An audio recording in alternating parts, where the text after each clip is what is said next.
아니, 비난하는 것이 당연하다. 하지만 부디 내 이야기를 끝까지 들어주길 바란다. 나는 용서를 구하는 것이 아니다. 단지 내가 왜 그런 짓을 했는지, 그리고 그 끝에서 무엇을 잃고 얻었는지에 대해 말하고 싶을 뿐이다. 나는 이 나라에서 손꼽히는 거대 기업의 총수다. 재산은 헤아릴 수 없고 사람들은 내 말 한마디에 움직인다. 내 인생은 성공 그 자체였다. 하지만 내 마음은 늘 공허했다. 첫 번째 결혼은 재산과 재산을 합치는 비즈니스였다. 사랑은 없었고 서로에게 무관심했다. 결국 우리는 각자의 길을 갔다. 전처는 미국으로 떠났고 딸아이 역시 그곳에서 유학하며 나를 멀리했다. 아이는 가끔 전화로 안부를 묻곤 했지만 그 목소리에는 차가운 벽이 느껴졌다. 아빠는 늘 바쁘시니까요. 이해해요. 라는 말은 이해가 아닌 포기였다. 주변에는 늘 사람들이 넘쳐났다. 내게 무언가를 얻으려는 사람들, 내 힘을 빌리려는 사람들, 그리고 내 지갑을 노리는 여자들. 그들은 모두 내 이름, 내 돈, 내 지위만 사랑했다. 그들의 눈빛에는 진심이 없었다. 나는 그들의 가면 뒤에 숨겨진 욕망을 꿰뚫어 볼 수 있었다. 그럴수록 내 마음은 더욱 굳게 닫혔다. 나는 진짜 사랑을 갈망했지만 동시에 진짜 사랑은 이 세상에 존재하지 않는다고 믿게 되었다. 그러던 어느 날 나는 우연히 낡은 다큐멘터리 한 편을 보게 되었다. 한 노부부의 이야기였다. 평생 가난했지만 서로를 아끼고 의지하며 사는 모습. 그들의 눈빛에는 내가 한 번도 느껴보지 못한 깊은 사랑이 담겨 있었다. 그들의 이야기는 내 얼어붙은 심장을 흔들었다. 나는 생각했다. 나도 저런 사랑을 할 수 있을까? 내 돈과 지위가 없는 나를 사랑해 줄 사람이 있을까? 그때부터 나는 어리석은 계획을 세우기 시작했다. 나는 내 모든 것을 버리고 평범한 남자 오태식으로 돌아가기로 했다. 이름만 바꿨을 뿐인데 나는 마치 다른 사람이 된 것 같았다. 나는 강남의 초와 아파트 대신 강북의 허름한 동네의 작은 오피스텔을 얻었다. 고급 외제차 대신 낡고 오래된 중고차를 몰았다. 회사에는 한동안 휴가를 내고 다른 지점의 평범한 부장으로 위장했다.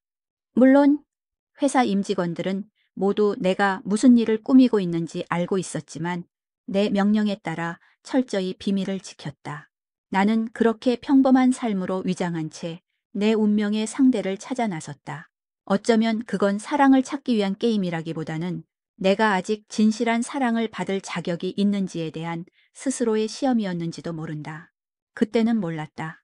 이 게임의 끝에 내가 얻게 될 것이 돈으로 살 수 없는 행복일지, 아니면 다시는 회복할 수 없는 깊은 상처일지, 나는 그저 내 가슴을 채워줄 따뜻한 온기만을 찾아 헤맸다. 그리고 그 온기는 내가 상상조차 하지 못했던 방식으로 내게 다가왔다. 이 모든 비극과 희망의 시작은 내가 가장 초라한 모습으로 서 있던 그때였다. 내 가짜 신분은 오태식, 낡은 서류 가방을 들고 출근하는 평범한 셀러리맨, 회사의 어느 구석진 사무실에서 하루 종일 서류를 들여다보며 시간을 보냈다. 처음에는 어색하고 불편했다. 익숙하지 않은 좁은 공간, 뻣뻣한 의자, 그리고 내 시선을 피해가는 직원들의 눈빛. 회장이라는 이름표가 사라지자 나는 그저 눈에 띄지 않는 중년 남성이 되어 있었다. 하지만 이 평범함 속에서 나는 묘한 해방감을 느꼈다. 더 이상 누군가의 비위를 맞출 필요도 억지로 웃을 필요도 없었다. 점심시간에는 구내 식당에서 직원들과 어울려 밥을 먹었고 퇴근 후에는 집 근처 작은 공원을 산책했다. 모든 것이 낯설었지만 동시에 오랜만에 느껴보는 진짜 내 삶 같았다. 내가 살고 있는 오피스텔은 방 2칸짜리 작은 공간이었다. 낡은 가구들과 빛바랜 벽지. 밤이 되면 창문 밖으로 보이는 것은 화려한 도시의 야경이 아니라 빼곡하게 들어선 다른 오피스텔들의 불빛이었다. 때로는 그 불빛들 속에서 다른 사람들의 삶을 상상했다. 저 불빛 아래에서는 어떤 이들이 웃고 울고 있을까? 나는 그들의 삶 속에 스며들고 싶었다. 진심으로 그들의 평범함에 속하고 싶었다. 내 주변에는 온갖 종류의 사람들이 있었다. 부동산 중개업자는 나에게 끊임없이 더 좋은 집을 권유했고, 동네 슈퍼주인은 내가 자주 사는 물건들을 외워두었다. 하지만 내가 찾던 그 사람은 쉽게 나타나지 않았다. 나는 일부러 소개팅 어플을 깔아보기도 하고 동호회에 나가보기도 했다. 하지만 대부분의 여성들은 나의 직업과 연봉에만 관심이 있었다. 부장님이신데도 차가 좀 낡았네요. 오피스텔은 좀 좁지 않으세요? 그들의 질문 속에는 계산기가 돌아가는 소리가 들리는 듯했다. 나는 이 게임의 규칙이 너무나도 잔인하다는 것을 깨달았다. 그러던 어느 날, 한 달에 한 번 가는 동네 도서관에서 우연히 그녀를 만났다. 나는 그날따라 유독 마음이 복잡했다. 수많은 사람들 속에서 나 혼자만 동떨어져 있는 기분이었다. 책 한 권을 고르려 서가를 둘러보는데 한 여자가 내 옆에 서 있었다. 그녀의 손에는 낡은 인문학 서적이 들려 있었다. 그녀의 이름은 이지민이었다. 그녀는 도서관 사서였다. 옅은 화장에 수수한 옷차림. 하지만 그녀의 눈빛은 깊고 따뜻했다. 내가 책을 고르는데 어려움을 겪자 그녀가 조심스럽게 다가와 말을 걸었다. 혹시 찾으시는 책 있으세요? 제가 도와드릴까요? 그녀의 목소리는 잔잔하고 부드러웠다. 나는 그녀가 추천해준 책을 들고 나왔다. 그녀는 내게 책에 대한 간략한 설명을 덧붙였다. 그녀의 표정에는 진심으로 책을 사랑하는 마음이 담겨 있었다. 그 만남 이후 나는 매주 도서관에 갔다. 처음에는 그녀에게 말을 걸 용기가 없었다. 멀리서 그녀를 지켜보기만 했다. 그녀는 늘 책에 파묻혀 있었고 가끔씩 아이들에게 책을 읽어주기도 했다. 그 모습이 너무나 평화로워 보였다. 그녀의 세상은 돈과 권력과는 거리가 먼 책과 사람들의 따뜻한 교류로 가득 차 있었다. 나는 그 세상 속으로 들어가고 싶었다. 용기를 내어 그녀에게 말을 걸었다. 지난번에 추천해 주신 책 정말 좋았습니다. 그녀는 환하게 웃으며 반겨주었다. 그 웃음은 꾸밈이 없었고 햇살처럼 따뜻했다. 우리는 책에 대한 이야기를 나누기 시작했다. 좋아하는 작가, 인상 깊었던 구절, 그리고 삶에 대한 생각들. 그녀는 나에게 묻지 않았다. 어디서 일하세요? 수입은 얼마나 되세요? 그녀는 오직 나라는 사람 자체에만 관심을 가졌다. 이지민의 삶은 결코 풍요롭지 않았다. 부모님은 일찍 돌아가셨고 그녀는 혼자 힘으로 생계를 꾸려나가고 있었다. 도서관 사서 월급으로는 넉넉하지 않았지만 그녀는 늘 감사하며 살았다. 그녀는 가끔씩 소박한 취미에 대해 이야기했다. 낡은 식물을 키우는 것, 오래된 LP판을 모으는 것. 그녀의 이야기는 내게 낯선 세계였다. 나는 수백만 원짜리 명품을 아무렇지 않게 사들이는 사람들을 보며 살아왔지만 그녀는 낡은 물건 하나에도 소중함을 담고 있었다. 그녀의 순수함과 진실함은 내 계산적인 마음을 부끄럽게 만들었다.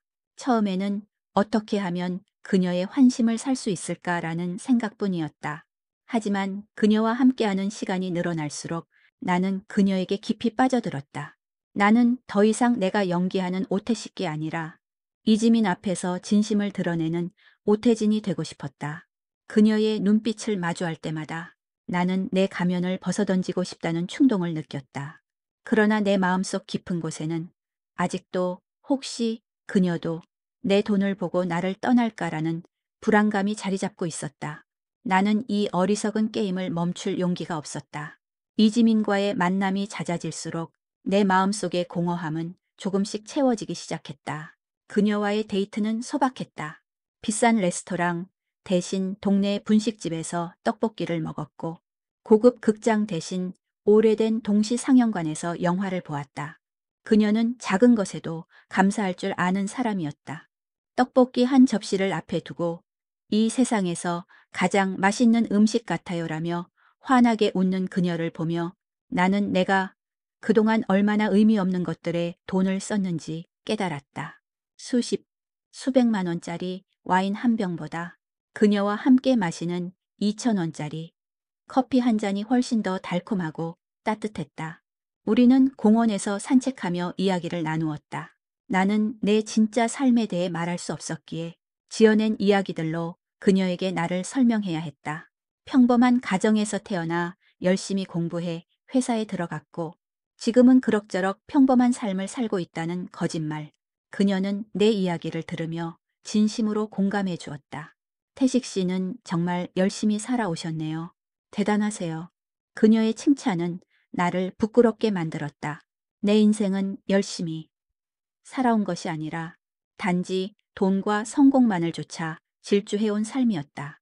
하지만 그녀의 순수한 눈빛을 보며 나는 진정으로 열심히 사는 삶이 무엇인지 처음으로 생각하게 되었다. 어느 날 그녀가 말했다. 태식 씨, 혹시 저한테 미안해하지 않으셨으면 좋겠어요. 저는 제가 가진 것에 만족하고 행복해요. 그녀의 말에 나는 놀랐다. 나는 그녀에게 단 한 번도 미안하다는 말을 한 적이 없었다. 하지만 그녀는 이미 내 마음을 읽고 있었다. 내 마음속에 있는 미안함. 즉, 내가 그녀에게 충분히 좋은 것을 해주지 못한다는 죄책감을 그녀는 꿰뚫어 보고 있었던 것이다. 그녀는 내 어깨를 다독이며 말했다. 사랑은 돈으로 살 수 없잖아요. 그저 함께하는 시간이 중요할 뿐이죠. 그녀의 말은 내 심장을 강타했다. 나는 그 순간 내가 이 게임을 왜 시작했는지 그리고 이 게임의 끝이 어디여야 하는지 깨달았다. 나는 더 이상 그녀의 사랑을 시험하고 싶지 않았다. 나는 그녀가 필요했다. 거짓된 삶의 가면을 벗고 그녀와 함께 진짜 삶을 살고 싶었다. 하지만 동시에 그녀에게 모든 것을 고백할 용기가 없었다. 내 가면 뒤에 숨겨진 추악한 진실을 그녀가 알게 된다면 그녀가 나를 떠날까봐 두려웠다. 그녀와 나의 관계는 점차 깊어졌다. 우리는 연인이 되었다. 나는 그녀를 안고 있을 때 비로소 진정한 평화를 느꼈다. 내 손이 닿는 곳에 그녀가 있고 그녀의 숨결을 느낄 수 있다는 사실만으로도 나는 세상 그 어떤 부귀영화보다 더 큰 행복을 느꼈다. 나는 그녀와 함께하는 시간을 한순간도 놓치고 싶지 않았다. 나는 그녀를 만날 때마다 일부러 낡은 옷을 입고 낡은 중고차를 몰고 갔다. 이 모든 것이 나를 위한 시험이었다. 이지민, 이 착하고 순수한 여자가 과연 평범한 남자 오태식의 옆을 지켜줄 수 있을까? 하지만 내 마음은 이미 한 가지를 확신하고 있었다. 그녀는 돈이나 지위를 보지 않는다는 것. 그녀는 나라는 사람 자체를 사랑한다는 것. 이 확신은 내게 큰 용기를 주었다. 나는 그녀와 평생을 함께하고 싶었다. 내가 가진 모든 것을 그녀와 나누고 그녀를 세상에서 가장 행복한 여자로 만들어주고 싶었다. 그러나 그 전에 나는 그녀에게 모든 것을 고백해야 했다. 내 이름이 오태진이라는 것, 내가 오태식이라는 가짜 신분으로 그녀를 시험했다는 잔인한 진실을 말해야 했다. 나는 그녀의 눈을 보며 그 말을 할 자신이 없었다. 그래서 나는 가장 비겁한 방법으로 그녀에게 다가갔다. 어느 비 오는 날, 나는 그녀에게 말했다. 지민아, 우리 결혼할래. 그녀는 놀란 표정으로 나를 바라보았다. 나는 말을 이었다. 내가 가진 건 많지 않아. 평범한 부장 월급에 작은 오피스텔 하나가 전부야. 너를 풍족하게 해주지는 못할 거야. 하지만 내가 가진 모든 것을 너에게 줄게. 내 마음, 그리고 내 남은 인생을. 그녀는 아무 말 없이 나를 끌어안았다. 그녀의 따뜻한 품은 내 가슴에 파고들었고 나는 그때서야 내가 얼마나 외롭고 쓸쓸했는지 깨달았다. 그녀의 품 안에서 나는 처음으로 눈물을 흘렸다. 나, 너와 함께라면 모든 걸 이겨낼 수 있을 것 같아. 태식 씨, 우리 함께해요. 그녀의 목소리는 떨렸지만 그 속에는 진심이 담겨 있었다. 나는 그때서야 확신했다. 이 여자가 바로 내가 평생을 기다려왔던 사람이라는 것을. 그러나 나는 아직도 그녀에게 진실을 말하지 못했다. 나는 비겁하게도 합동 결혼이라는 명목으로 그녀와 결혼하기로 했다. 결혼이라는 단어를 내뱉은 순간 나는 이 게임이 돌이킬 수 없는 현실이 되었음을 깨달았다. 그녀의 눈에 비친 순수한 기쁨을 보며 나는 죄책감에 휩싸였다. 나는 결혼이라는 신성한 행위를 내 욕심을 채우기 위한 도구로 이용하고 있었다. 하지만 동시에 이지민과 함께라면 나의 공허한 삶에 빛이 스며들 것이라는 희망이 샘솟았다. 나는 그녀를 행복하게 해주고 싶었다. 내가 가진 모든 것으로 그녀를 세상에서 가장 행복한 여자로 만들어주고 싶었다. 그러나 그 전에 나는 내 가면, 뒤에 숨겨진 추악한 진실을 그녀에게 말해야 했다. 나는 그 사실을 고백할 용기가 없었기에 가장 비겁한 방법을 택했다. 지민아, 사실은 말이지. 나는 어렵게 입을 열었다. 나는 그냥 일반적인 부장 월급으로는 우리 결혼 생활을 꾸려가기가 쉽지 않을 것 같아. 그녀는 고개를 갸웃거렸다. 태식 씨, 제가 도와드릴게요. 저도 열심히 일할 수 있어요. 그녀의 말이 나를 더욱 비참하게 만들었다. 그녀는 내가 아닌 우리라는 공동체를 생각하고 있었다. 나는 목이 메는 것을 느끼며 말을 이어나갔다. 아니, 그게 아니라 사실은 내가 부업으로 작은 사업을 하고 있어. 그리고 그 사업에 필요한 자본금이 좀 필요해. 그래서 말인데 우리 혼인 신고만 하고 서로의 삶에 너무 깊게 간섭하지 않는 조건으로 일정 기간 동안만 부부로 지내면 어떨까?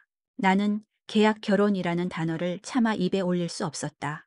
대신 부업과 사업이라는 말로 나의 비겁함을 포장했다. 그녀는 눈이 휘둥그레졌다. 계약 결혼이요. 그녀의 목소리는 떨렸다. 나는 그녀의 표정에서 실망과 혼란을 읽었다. 나는 그녀의 손을 잡으며 말했다. 오해야, 지민아. 계약 결혼이라고 해서 감정이 없는 건 아니야. 단지 내가 지금 내 인생의 중요한 시기에 있어서 그래. 나도 너와 함께 하고 싶지만 지금은 내가 가진 돈으로 사업을 일으켜야 해. 내가 성공하면 그때는 모든 것을 너와 함께 나누고 싶어. 나는 거짓말을 하고 있었다. 나의 목적은 그녀를 시험하는 것이었고 사업은 단지 핑계에 불과했다. 하지만 그녀의 눈빛을 보며 나는 내 거짓말에 설득력을 부여하기 위해 온갖 미사여구를 동원했다. 나는 그녀에게 구체적인 계획을 설명했다. 나는 내 사업에 집중할 거고 너는 내 삶을 계속 살아.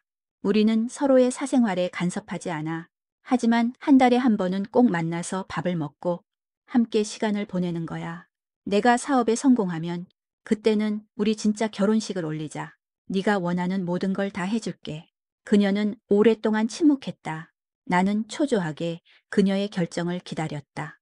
그녀가 나를 떠날지도 모른다는 생각에 심장이 쿵쿵거렸다. 그러나 그녀는 예상치 못한 대답을 했다. 좋아요. 태식 씨, 그렇게 해요. 그녀의 목소리는 차분했지만 나는 그 속에서 깊은 슬픔을 느꼈다. 하지만 한 가지만 약속해 주세요. 언젠가 태식 씨가 성공해서 진짜 결혼식을 올릴 때 그때는 태식 씨가 가진 모든 걸 다 보여주세요. 저에게 거짓말을 하는 일이 없도록요. 나는 그녀의 말에 가슴이 철렁했다. 그녀는 이미 내가 거짓말을 하고 있다는 것을 알고 있었던 것일까? 나는 애써 미소 지으며 대답했다. 물론이지, 지민아. 약속할게. 그날이 오면 내가 가진 모든 것을 너와 함께 나눌게. 그러나 나는 그녀의 말 속에서 내가 결코 벗어날 수 없는 굴레를 보았다. 그녀는 내게 진실을 요구하고 있었고 나는 그 진실을 그녀에게 줄 수 없었다. 우리는 그렇게 계약 결혼이라는 이름으로 부부가 되었다. 결혼식은 없었다. 가족이나 친구들을 부르지도 않았다. 우리는 조용히 혼인신고서에 도장을 찍고 함께 살기 시작했다. 나는 그녀를 내 진짜 집이 아닌 내가 살던 낡은 오피스텔로 데려갔다. 그녀는 아무 말 없이 그곳을 둘러보았다. 우리 집이 정말 아늑하네요. 그녀의 따뜻한 말 한마디에 내 마음은 더욱 무거워졌다. 그녀의 순수한 마음은 나의 비겁함을 더욱 선명하게 드러냈다. 우리의 결혼 생활은 평범했다. 아니, 오히려 너무나 평범해서 나는 당황스러웠다. 나는 그녀가 혹시라도 나의 진짜 신분을 알아챌까봐 항상 긴장했다. 하지만 그녀는 그런 것에 관심이 없었다. 그녀는 매일 아침 나를 위해 따뜻한 밥을 차려주었고 내가 좋아하는 반찬을 외워두었다. 저녁에는 함께 소파에 앉아 TV를 보거나 각자 좋아하는 책을 읽었다. 그녀는 내가 힘든 하루를 보낸 날에는 아무 말 없이 내 어깨를 다독여 주었다. 그녀의 손길은 따뜻했고 그 온기는 내 마음속 깊은 곳까지 스며들었다. 나는 그때서야 깨달았다. 내가 이토록 갈망했던 것이 돈이나 권력이 아니라 바로 이 평범하고 따뜻한 일상이라는 것을 나는 점점 그녀에게 더 깊이 빠져들고 있었다. 하지만 내 마음속에는 여전히 언젠가 이 모든 것이 끝날지도 모른다는 불안감이 그림자처럼 따라다녔다. 계약 결혼이라는 이름 아래 우리는 진짜 부부처럼 살았다. 아니, 어쩌면 진짜 부부보다 더 진실된 삶을 살았는지도 모른다. 나는 이지민과의 시간을 사랑했다. 출근 전 그녀가 끓여주는 된장찌개 냄새를 맡으며 하루를 시작하는 것. 퇴근 후 소파에 나란히 앉아 함께 보던 드라마의 주인공들을 욕하며 웃는 것. 그 모든 순간들이 내게는 기적 같았다. 내 삶은 늘 비즈니스와 숫자, 그리고 거짓된 미소로 가득 차 있었지만 그녀와 함께하는 시간만큼은 온전한 나 자신이 될 수 있었다. 나는 여전히 회사에서 오태식 부장으로 위장하고 있었지만 내 삶의 무게중심은 완전히 달라졌다. 예전에는 회사에서의 성과, 육아, 그리고 사람들의 평가만이 내게 중요했다. 하지만 이제는 퇴근 시간이 되면 그녀에게 달려가고 싶다는 생각뿐이었다. 나는 그녀가 좋아하는 꽃을 퇴근길에 사들고 가기도 하고 그녀의 생일에는 직접 미역국을 끓여주기도 했다. 물론 솜씨는 엉망이었지만 그녀는 내 서툰 요리를 먹으며 감동의 눈물을 흘렸다. 태식 씨, 정말 고마워요. 태식 씨가 직접 끓여준 미역국은 세상에서 가장 맛있어요. 그녀의 진심 어린 말 한마디는 내가 평생 들어왔던 어떤 칭찬보다도 더 값진 것이었다.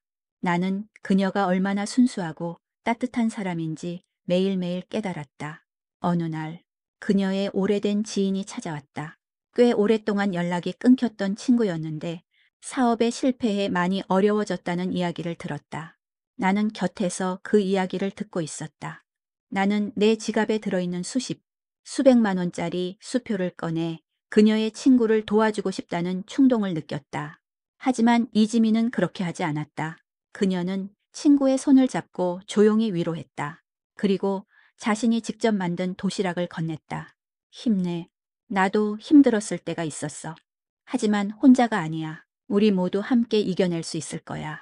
그 친구는 그녀의 따뜻한 말과 도시락에 눈물을 쏟았다. 나는 그 모습을 보며 부끄러움을 느꼈다. 나는 돈으로 사람을 돕는 것에만 익숙해 있었지만 그녀는 마음으로 사람을 위로하고 있었다. 그녀의 순수함은 종종 나를 시험에 들게 했다. 그녀는 내가 가진 오태식이라는 가짜 신분 그대로의 나를 사랑했다. 나의 낡은 중고차를 보며 이 차는 태식 씨와 정말 잘 어울려요. 튼튼하고 정직한 느낌이에요. 라고 말했다. 오피스텔의 좁은 방을 보며 저는 큰 집보다 이렇게 아늑한 집이 훨씬 좋아요. 태식 씨와 함께라면 어디든 좋아요라고 말했다. 그녀의 말 한마디 한마디는 내 양심을 찔렀다. 나는 그녀가 나의 진짜 신분을 알게 되면 얼마나 실망할지 상상조차 할 수 없었다. 나는 그녀를 시험하려는 게임을 시작했지만 정작 시험대에 오른 것은 나 자신이었다. 하지만 내 마음속에는 여전히 불안감이 또아리를 틀고 있었다. 이 모든 것이 거짓이라는 사실을 그녀가 알게 될까봐 두려웠다. 내가 가진 모든 것을 그녀에게 보여주면 그녀가 내게 실망할까봐 혹은 나의 돈과 지위를 보고 돌변할까봐 두려웠다.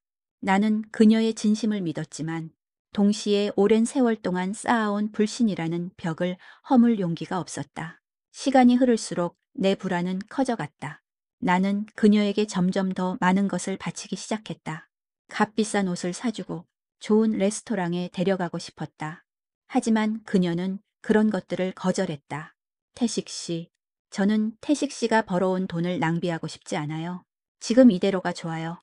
그녀는 내가 부리는 모든 허세와 사치를 거부했다. 그녀가 원하는 것은 오직 나라는 존재 자체였다. 나는 그때서야 내가 얼마나 어리석었는지 깨달았다.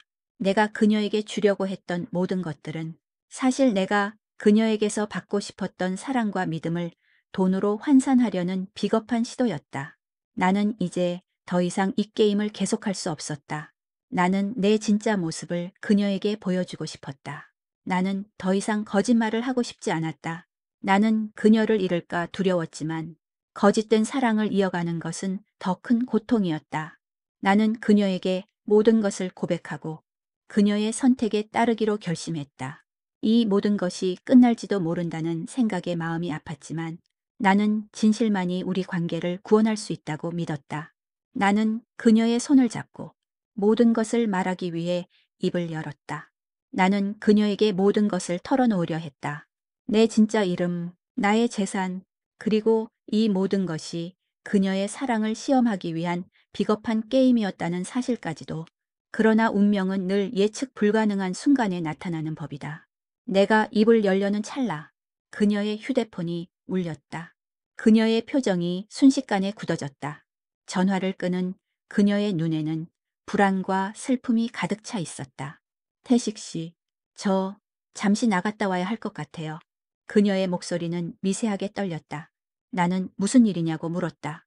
그녀는 망설이다가 조심스럽게 입을 열었다. 외삼촌이 많이 편찮으시다고 해요. 갑자기 쓰러지셔서 병원에 입원하셨는데 병원비가 많이 필요하대요. 나는 그녀의 얼굴을 보며 그녀의 감정을 읽었다. 그녀의 눈빛은 슬픔보다는 절망에 가까웠다. 그녀의 외삼촌은 그녀를 키워준 유일한 혈육이었다. 나는 그녀가 얼마나 외삼촌을 사랑하고 아끼는지 알고 있었다. 그리고 그녀가 가진 돈이 넉넉하지 않다는 것도. 나는 내 주머니에 있는 카드를 꺼내 그녀에게 주고 싶었다. 지민아, 내가 도와줄게. 얼마든지 말만 해. 그러나 그녀는 내 손을 밀어냈다. 아니요, 태식 씨, 괜찮아요. 제가 알아서 할게요.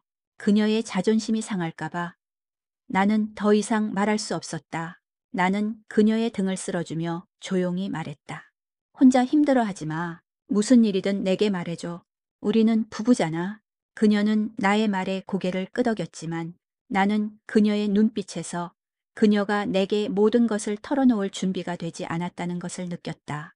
그날 밤 나는 잠을 이룰 수 없었다. 내 마음속에는 분노와 좌절감이 뒤섞였다. 내가 가진 모든 것으로 그녀를 도울 수 있는데 내가 감히 그녀에게 나의 진정한 신분을 밝힐 수 없다는 사실이 나를 미치게 만들었다. 나는 그녀의 진심을 시험하려 했지만 결국 내 비겁함 때문에 그녀가 힘들어하는 것을 옆에서 지켜볼 수밖에 없는 상황에 놓였다. 다음 날 나는 그녀에게 말했다. 지민아, 내가 아는 형님 중에 큰 병원 원장님이 있어. 혹시 외삼촌 병원에 가서 한번 진료를 받아보면 어떨까? 나는 그녀가 나의 도움을 거절할까봐 두려웠지만 그녀의 외삼촌을 돕고 싶다는 진심을 담아 그녀에게 말했다. 그녀는 잠시 망설이더니 고개를 끄덕였다. 고마워요. 태식 씨. 태식 씨는 정말 좋은 사람 같아요. 그녀의 말에 나는 죄책감을 느꼈다. 나는 좋은 사람이 아니었다. 나는 그녀를 기만하고 있는 비열한 사람이었다. 나는 내 비서에게 전화해 모든 것을 준비하라고 지시했다. 그녀의 외삼촌이 입원한 병원은 내가 운영하는 병원의 한 지점이었다. 나는 모든 의료진에게 최고의 치료를 제공하라고 명령했다. 나는 그녀의 외삼촌이 완벽하게 회복할 때까지 모든 비용을 부담할 생각이었다. 물론 이 모든 것은 이지민에게는 비밀로 했다. 그녀는 내가 그저 아는 사람의 도움을 받은 줄로만 알고 있었다. 그날 이후 나는 병원에 갈 때마다 그녀와 함께 동행했다. 나는 그녀의 외삼촌과 이야기를 나누며 그들의 삶에 대해 더 깊이 알게 되었다. 외삼촌은 그녀에게 아버지와 같은 존재였다. 그는 병석에 누워서도 그녀에게 미안해했다. 내가 너에게 짐이 되는구나. 미안하다. 그의 말에 그녀는 눈물을 흘렸다. 나는 그 모습을 보며 내 마음이 찢어지는 것 같았다. 나는 그녀의 가족에게까지 거짓말을 하고 있었다. 어느 날 외삼촌의 주치의가 내게 다가와 말했다. 오 회장님, 따님께서 아버님의 병원비를 모두 지불해 주셨습니다. 정말 감사합니다. 그의 말에 나는 온몸에 피가 식는 것 같았다. 그는 나를 회장이라고 불렀다. 그리고 그는 나를 오태진이라고 부르고 있었다. 옆에 있던 지민이 그 말을 들었다면 모든 것이 끝이었을 것이다. 나는 그의 팔을 잡고 조용히 말했다. 이곳에서는 나를 태식 씨라고 불러주세요. 그리고 이 사실은 아무에게도 말하지 마세요. 그의 얼굴에는 의아함이 스쳐 지나갔지만 그는 이내 고개를 끄덕였다. 나는 병원을 나오면서 그녀에게 말했다. 지민아, 내가 아는 형님이 말이야. 외삼촌 병원비는 걱정하지 말래. 모두 다 해결해 주겠다고 하셨어. 그녀는 놀란 표정으로 나를 바라보았다. 태식 씨, 정말요? 어쩌면 좋아요? 제가 어떻게 그 은혜를 다 갚죠. 그녀의 눈에는 고마움의 눈물이 가득했다. 나는 그녀의 손을 잡고 조용히 말했다. 네가 내게 해준 모든 것만으로도 충분해. 네가 내 옆에 있어주는 것만으로도 충분해. 그녀는 나를 끌어안았다. 나는 그녀의 품 안에서 내 가면을 완전히 벗어던지고 싶었다. 나는 더 이상 그녀에게 거짓말을 하고 싶지 않았다. 나는 내 모든 것을 그녀와 나누고 싶었다. 그러나 나는 여전히 두려웠다. 그녀가 나의 진정한 신분을 알게 되면 그녀가 나를 떠날까봐 두려웠다. 나는 그녀의 행복을 위해 그녀에게 모든 진실을 감추기로 결심했다. 이 거짓말이 우리 관계를 더 깊은 비극으로 몰고 갈 수도 있다는 사실을 모른 채 외삼촌의 병세가 호전되면서 나는 안도했다. 그분은 병실에 누워 있으면서도 늘 지민이를 걱정했고 나는 그들의 대화를 들으며 그들의 삶의 무게를 조금이나마 엿볼 수 있었다. 외삼촌은 가난했지만 정이 많고 따뜻한 사람이었다. 그는 지민이에게 늘 태식 씨는 정말 좋은 사람이다. 너 같은 보물을 알아보는 걸 보니 보는 눈이 있구나라고 말했다. 그분의 칭찬은 나를 기쁘게 하면서도 동시에 깊은 죄책감을 안겨주었다. 나는 좋은 사람이 아니었다. 나는 내 비겁함 뒤에 숨어 그녀의 순수한 사랑을 이용하고 있었다. 시간이 흐를수록 나는 이지민에게 더 깊이 빠져들었다. 그녀는 내가 만났던 어떤 여자보다도 특별했다. 그녀는 나의 돈과 지위를 보지 않았다. 그녀는 오직 나라는 인간 자체를 사랑했다. 그녀는 내가 힘든 하루를 보낸 날에는 아무 말 없이 따뜻한 차 한 잔을 건넸고 내가 좋아하는 노래를 틀어주었다. 그녀의 존재는 내 삶의 쉼표였다. 나는 그녀를 안고 있을 때 비로소 내가 살아있음을 느꼈다. 내 마음속의 공허함은 그녀의 따뜻한 온기로 가득 채워졌다. 그러나 이 행복은 오래가지 못했다. 나의 거짓된 삶이 조금씩 균열을 일으키기 시작했다. 어느 날 내 비서로부터 연락이 왔다. 회장님, 따님께서 한국으로 오고 계십니다. 나는 심장이 쿵하고 떨어지는 것 같았다. 딸아이는 내가 가짜 신분으로 생활하고 있다는 사실을 전혀 모르고 있었다. 그녀는 아버지인 내가 평범한 부장으로 살고 있다는 사실을 알게 된다면 얼마나 실망할까. 나는 그녀에게 모든 것을 설명할 용기가 없었다. 나는 그녀의 전화를 피했고 그녀가 한국에 도착하는 것을 최대한 늦추려 했다. 하지만 딸아이는 결국 한국에 도착했다. 그녀는 내게 전화를 걸어 아빠, 왜 전화를 안 받으셨어요? 저 한국 왔어요. 지금 아빠가 살고 계신다는 집 근처예요라고 말했다. 나는 그녀의 목소리에서 실망과 분노를 동시에 느꼈다. 나는 그녀에게 당장 공항으로 가서 자신을 데리러 오라고 부탁했지만 그녀는 단호하게 거절했다. 아니요, 아빠. 제가 직접 아빠가 사는 곳으로 갈 거예요. 아빠의 삶을 직접 보고 싶어요. 나는 딸아이를 맞이하기 위해 급하게 오피스텔로 돌아갔다. 오피스텔은 작고 허름했지만 나는 그곳이 나의 진정한 안식처라고 생각했다. 나는 딸아이에게 어떤 변명을 해야 할지 고민했다. 아빠는 평범하게 살고 싶었단다라고 말해야 할까? 아빠는 엄마와 헤어진 후 외로웠단다라고 말해야 할까? 나는 딸아이의 실망한 표정을 상상하며 마음이 아팠다. 나는 오피스텔 앞에서 초조하게 서성였다. 그때 딸아이의 얼굴이 보였다. 그녀는 나에게 다가와 아무 말 없이 나를 빤히 쳐다보았다. 아빠, 이게 아빠가 사는 집이에요. 그녀의 목소리에는 실망과 조롱이 뒤섞여 있었다. 나는 그녀의 질문에 대답할 수 없었다. 그때 이지민이 장을 보고 돌아왔다. 그녀는 내 딸을 보고 환하게 웃으며 말했다. 어머, 태식 씨 아는 분이세요? 들어오세요. 제가 차 한 잔 드릴게요. 딸아이는 그녀를 위아래로 훑어보았다. 그리고 싸늘한 목소리로 말했다. 아줌마는 누구세요? 혹시 아빠가 새로 사귄 여자친구예요. 지민이는 당황한 표정으로 나를 바라보았다. 나는 어쩔 줄 몰라 하며 말했다. 아니야. 지민이는 내 아내야. 딸아이의 얼굴은 충격으로 굳어졌다. 아내요? 아빠가 결혼을 했다고요. 왜 저에게는 한마디도 안 하셨어요? 이게 다 뭐예요?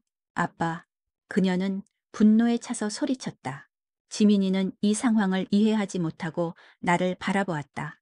나는 딸아이의 앞에서 더 이상 숨을 곳이 없었다. 나는 그녀에게 모든 것을 고백해야 했다. 그러나 그 순간 내 딸은 더욱 충격적인 말을 던졌다. 아빠, 엄마가 아빠를 찾고 있어요. 아빠가 갑자기 사라지셨다고 걱정하면서요. 나는 눈앞이 캄캄해지는 것을 느꼈다. 내 모든 거짓말이 무너지는 순간이었다. 나는 이지민의 손을 잡고 그녀에게 모든 것을 설명하려 했지만 그녀는 내 손을 뿌리치고 내게서 멀어졌다. 그녀의 눈에는 혼란과 배신감이 가득 차 있었다. 나는 그녀를 붙잡고 싶었지만 딸아이의 날카로운 시선과 내 비겁한 마음이 나를 옴짝달싹 못하게 만들었다. 이 모든 것이 한순간에 무너져 내렸다. 내 사랑, 그리고 내 모든 거짓말이, 내 딸의 싸늘한 목소리는 내 마음을 칼로 찌르는 듯했다. 지민은 충격으로 굳어버린 채 아무 말도 하지 못했다. 그녀의 눈은 나를 향해 있었지만 그 속에는 내가 한 번도 보지 못했던 깊은 상처와 혼란이 담겨 있었다. 아빠, 이게 다 뭐예요? 딸은 다시 한번 물었고 그제야 나는 정신을 차렸다. 나는 그녀의 손을 잡으려 했지만 지민은 한 발짝 뒤로 물러났다. 지민아, 내 말 좀 들어줘. 오해해서. 그래, 내 목소리는 떨렸다. 나는 내 비겁함이 낳은 비극 앞에서 어떻게 해야 할지 몰랐다. 그때 내 딸이 휴대폰을 꺼내 누군가에게 전화를 걸었다. 엄마, 아빠 찾았어. 아빠가 여기 있어. 딸의 입에서 엄마라는 단어가 나오자 지민의 얼굴은 더욱 창백해졌다. 그녀는 나를 향해 말했다. 태식 씨, 아니, 태진 씨, 저에게 거짓말을 하신 건가요? 당신이 부자라는 사실보다 저를 가지고 놀았다는 사실이 더 아파요. 그녀의 목소리는 떨렸지만 그 속에는 단호함이 있었다. 이 결혼은 당신의 게임이었던 건가요? 나는 아무 말도 할 수 없었다. 그녀의 질문은 내 심장을 꿰뚫었다. 나는 그녀의 물음에 솔직하게 대답할 수 없었다. 나는 그녀를 사랑했다. 하지만 내가 시작한 이 게임은 이미 돌이킬 수 없는 상황이 되었다. 그때 저 멀리서 고급 세단 한 대가 다가왔다. 차에서 내린 사람은 내 전처였다. 그녀는 내 딸을 보자마자 달려와 끌어안았다. 그리고 나를 향해 싸늘한 눈빛을 보냈다. 당신 대체 무슨 짓을 하고 다닌 거야? 당신 회사에서 당신이 사라진 이후로 얼마나 많은 일이 있었는지 알아? 전처는 지민을 위아래로 훑어보았다.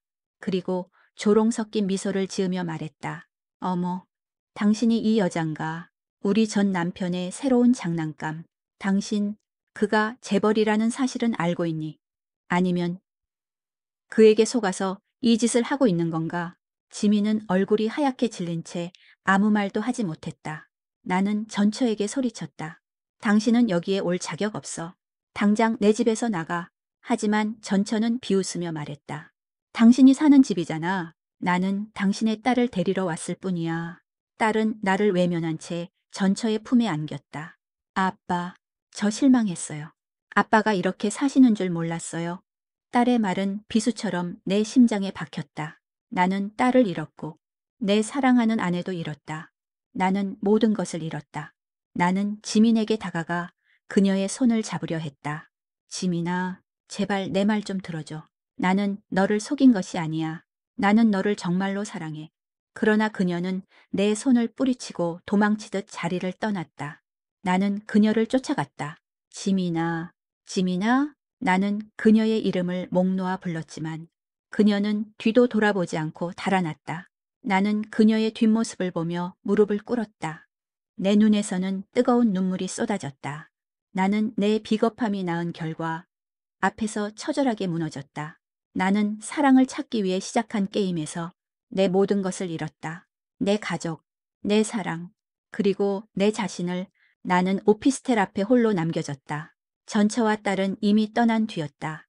밤은 깊어졌고 빗방울이 내 머리 위로 떨어졌다. 나는 비를 맞으며 그 자리에 앉아 있었다. 내 손에는 내가 그녀에게 주려 했던 반지가 쥐어져 있었다. 이 반지는 그녀에게 주려 했던 진심이었지만 이제는 나의 비겁함을 상징하는 것처럼 느껴졌다. 나는 더 이상 이 게임을 계속할 수 없었다. 나는 모든 것을 포기하고 싶었다. 내가 가진 모든 부귀영화도, 내가 그토록 갈망했던 사랑도, 나는 오직 지민만을 원했다. 나는 그녀의 진심을 시험하려 했지만 결국 그녀의 진심에 무릎 꿇었다. 나는 그녀에게 용서를 구하고 싶었다. 그녀를 찾기 위해 나는 자리에서 일어났다.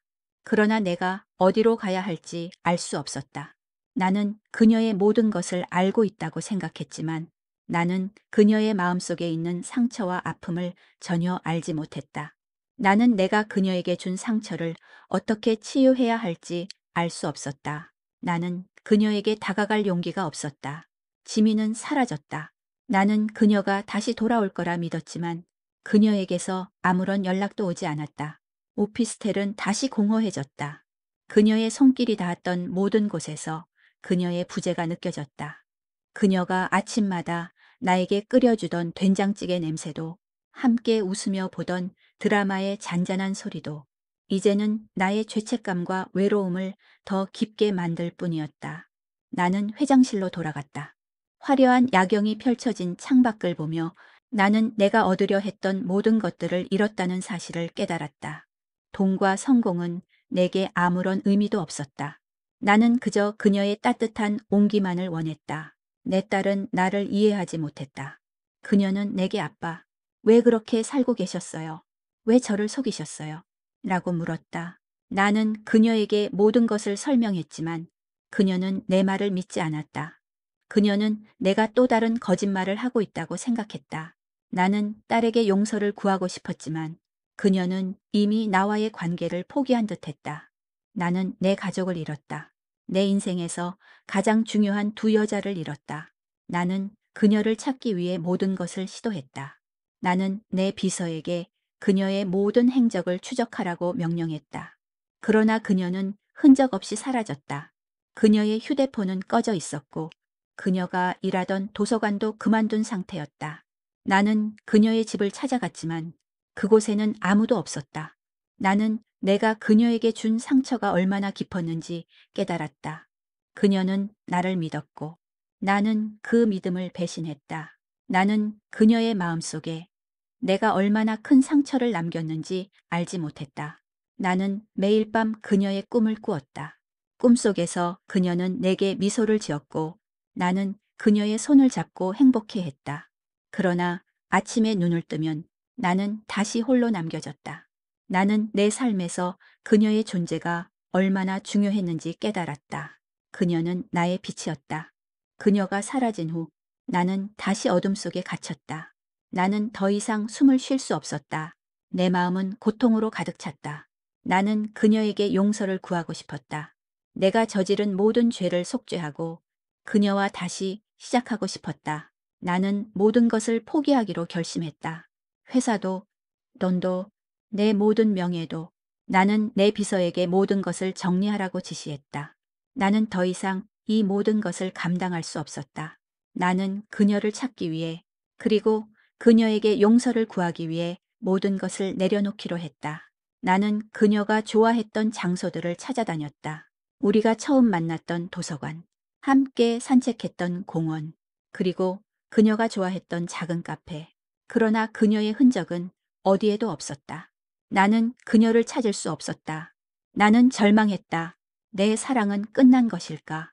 나는 그녀에게 용서를 받을 수 없는 것일까?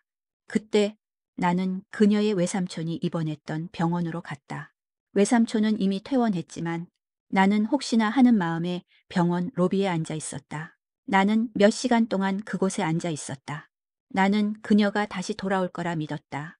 그녀가 내게 한 번이라도 기회를 줄 거라 믿었다. 밤이 깊어지고 병원 로비는 텅 비었다. 나는 자리에서 일어나려 했다. 그때 내 눈에 익숙한 뒷모습이 보였다. 그녀였다. 그녀는 한 손에 꽃다발을 들고 병원 로비에 있는 의자에 앉아 있었다. 나는 그녀에게 달려갔다. 지민아, 그녀는 놀란 표정으로 나를 바라보았다. 태진 씨, 당신이 여기 왜? 그녀의 목소리는 떨렸다. 나는 그녀의 앞에 무릎을 꿇었다. 지민아, 미안해. 내가 잘못했어. 나는 너를 사랑해. 나는 너를 정말로 사랑해. 나를 용서해줘. 나에게 한 번만 더 기회를 줘. 그녀는 아무 말 없이 나를 빤히 쳐다보았다. 나는 그녀의 눈에서 눈물이 흐르는 것을 보았다. 태진 씨, 당신은 내게 거짓말을 했어요. 하지만 당신이 준 상처는 당신의 진심이 아니었을지도 모른다고 생각했어요. 당신의 외삼촌은 제가 병원비를 내지 않아도 된다고 하셨어요. 그리고 당신이 저를 위해 얼마나 많은 것을 해주셨는지 알게 되었어요. 그녀의 말에 나는 놀랐다. 나는 내 비겁함을 후회하고 있었다. 나는 그녀의 진심을 시험하려 했지만 그녀는 나의 진심을 이미 알고 있었던 것이다. 그녀는 나에게 다가와 나의 손을 잡았다. 태진 씨, 나는 당신의 돈이나 지위를 보지 않아요. 나는 오직 당신만을 사랑해요. 하지만 당신이 나에게 거짓말을 한 것은 나는 그 사실을 용서할 수 없어요. 나는 그녀의 말에 절망했다. 그러나 그녀는 미소를 지으며 말했다. 하지만 당신이 진심으로 저를 사랑했다는 사실을 알게 되었어요. 저는 당신을 용서할 수 있어요. 하지만 우리는 다시 시작해야 해요. 당신의 부와 명예가 아닌 당신과 나 두 사람만의 진정한 사랑을 찾아서요. 나는 그녀의 말에 눈물을 흘렸다. 그녀는 나에게 두 번째 기회를 주었다. 나는 그녀의 손을 잡고 일어났다. 나는 그녀에게 모든 것을 주기로 결심했다. 내 모든 부와 명예도, 내 모든 진심도. 나는 그녀에게 말했다. 지민아, 우리 다시 시작하자. 내가 가진 모든 것을 버리고 너와 함께 평범한 삶을 살고 싶어. 너와 함께하는 삶이 내게는 가장 큰 행복이야. 그녀는 고개를 끄덕였고 나는 그녀를 끌어안았다. 나는 그녀의 품에서 다시 한번 살아있음을 느꼈다. 나는 그녀의 손을 잡고 내가 살던 작은 오피스텔로 돌아갔다. 그곳은 이제 우리 둘만의 공간이 되었다. 나는 그녀에게 말했다. 지민아, 이제 더 이상 거짓말은 없어. 나는 내 모든 것을 버리고 너와 함께 여기에서 살고 싶어. 너와 함께하는 삶이 내게는 가장 큰 행복이야. 그녀는 미소를 지으며 나의 손을 잡았다. 태진 씨, 저는 당신이 가진 모든 것을 원하지 않아요. 저는 오직 당신만을 원해요. 당신과 함께라면 어디든 좋아요. 그녀의 말은 내 마음을 깊이 울렸다. 나는 그녀를 안고 눈물을 흘렸다. 나는 내가 얼마나 그녀를 사랑하는지, 그리고 그녀의 존재가 내게 얼마나 소중한지 깨달았다. 우리는 오피스텔에서 평범한 삶을 살기 시작했다. 나는 더 이상 회사 회장이 아니었다. 나는 그녀와 함께 동네 슈퍼에 가서 장을 보고, 함께 요리를 하고, 함께 설거지를 했다. 나는 그녀와 함께하는 모든 순간들을 소중히 여겼다. 그녀는 나에게 삶의 기쁨을 가르쳐 주었다. 나는 그녀 덕분에 작은 행복을 발견하게 되었다. 아침에 눈을 뜨면 그녀의 얼굴을 볼 수 있다는 사실만으로도 나는 행복했다. 그녀가 끓여주는 된장찌개 냄새를 맡으며 하루를 시작하는 것만으로도 나는 감사했다. 나는 내 딸과도 다시 관계를 회복했다. 딸은 처음에는 나를 이해하지 못했지만 지민이와 함께하는 나의 평범한 삶을 보고 조금씩 마음을 열기 시작했다. 지민이는 딸에게 따뜻한 말을 건네고 맛있는 음식을 만들어 주었다. 딸은 지민이의 따뜻함에 감동했고 결국 우리 모두를 용서했다. 딸은 내게 아빠가 행복해 보여서 다행이에요. 지민이 아줌마와 함께 행복하세요. 라고 말했다. 나는 딸의 말에 눈물을 흘렸다. 나는 딸과 아내를 모두 되찾았다. 우리는 결혼식을 올렸다.